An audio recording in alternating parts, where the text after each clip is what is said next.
अब एक नियम बड़ा विचित्र है शंकर पर जल चढ़ाने का। जो भाव वर्णित किया जाता है कि हम शंकर को मंदिर में जाकर जल चढ़ाते हैं तो खड़े खड़े चढ़ाएं कि बैठ कर चढ़ाएं। बहुत ध्यान देना सर।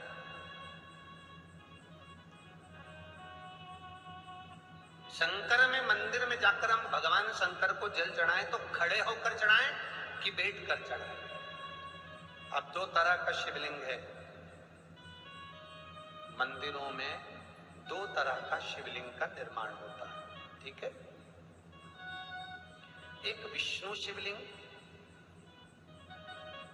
एक शक्ति पार्वती शिवलिंग। और ध्यान से सुनना,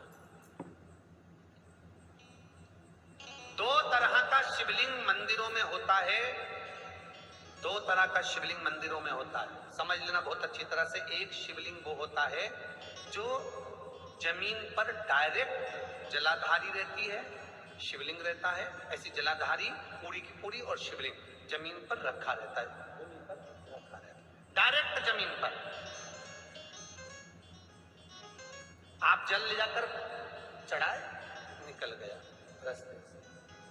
एक शिवलिंग जो जमीन पर डायरेक्ट शंकर भगवान की जलाधारी और शिवलिंग रखा रहता है वो शक्ति शिवलिंग कहलाता है।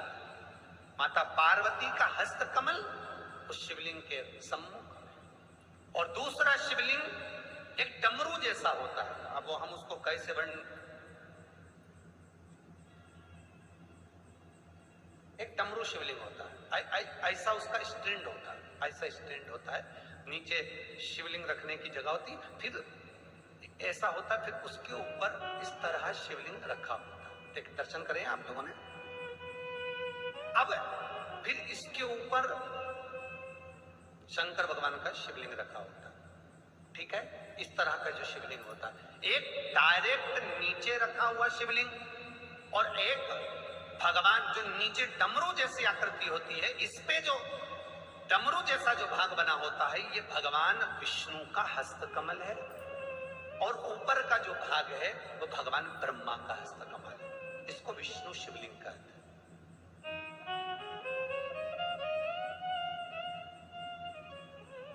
इसको हरीश्वर महादेव भी कहा जाता है। कौन सा महादेव कहते हैं? हरि सर्वेश्वर महादेव। हरीश्वर महादेव भी कहते हैं, हरि सर्वेश्वर भी कहते हैं। तो डमरू जैसा जो शिवलिंग का निर्माण हुआ है मंदिर में, अगर शिवलिंग ऊंचा है, शिवलिंग थोड़ी सी हाइट पर है, ऊंचाई पर है, और डमरू जैसा भाग फिर उसके ऊपर जलाधारी के बाद शिवलिंग निर्माण किया गया है, तो वो विष्णु शिवलिंग कहलाएगा, वो हरीश्वर शिवलिंग कहलाएगा, वो हरिवंश शिवलिंग कहलाएगा, हरीश्वर कहलाएगा। और जो डायरेक्ट सीधे जो रखा हुआ है, 12 ज्योतिर्लिंग के अगर आप दर्शन करेंगे तो कहीं पर भी आपको विष्णु शिवलिंग नहीं मिलेगा, केवल एक नागेश्वर को छोड़कर। कहां पर छोड़कर? जम के बोलिए। केवल एक नागेश्वर, नागेश्वर को छोड़कर बाकी के जितने 12 ज्योतिर्लिंग में शिवलिंग के दर्शन करोगे सब शक्ति शिवलिंग मिलेंगे, सब जमीन पर। आप जितने भी देखेंगे, काशी का देखेंगे, महाकालेश्वर देखेंगे तो डायरेक्ट जमीन पर जलाधारी बनी है महाकाल बाबा की, डायरेक्ट जमीन पर बनी है, कोई ऊंचाई नहीं है, डायरेक्ट जमीन पर फिर शिवलिंग है। ओमकारेश्वर देख लीजिए, ममलेश्वर देख लीजिए, आप चाहें तो विश्वनाथ देख लीजिए, डायरेक्ट जमीन पर। सोमनाथ देख लीजिए, डायरेक्ट जमीन पर। केदारेश्वर देख लीजिए, डायरेक्ट जमीन पर। भीमाशंकर, वैद्यनाथ, डायरेक्ट। आप वेदनाथ जी के लाइव प्रसारण कभी चालू कर देखना, डायरेक्ट जमीन पर, डायरेक्ट। तो जितने भी शिवलिंग हैं सारे के सारे शक्ति शिवलिंग हैं। जो डमरू के भाग पर रखा हुआ है वो हरीश्वर शिवलिंग, विष्णु के हस्तकमल पर जो रखा है। तो शास्त्र कहता है आप शक्ति शिवलिंग का जब जब अभिषेक करें, बहुत ध्यान रखना अपनी जिंदगी में इस प्रसंग को, जो शक्ति शिवलिंग हो उस पर जब भी जल चढ़ाना तो बैठकर चढ़ाना, बैठकर चढ़ाना। शक्ति शिवलिंग पर जब भी जल चढ़े, भले शिवलिंग कितना भी ऊंचा हो, कितना भी ऊंचा हो, तो शंख ही से चढ़ा दो, पर जल बैठ कर चढ़ाए।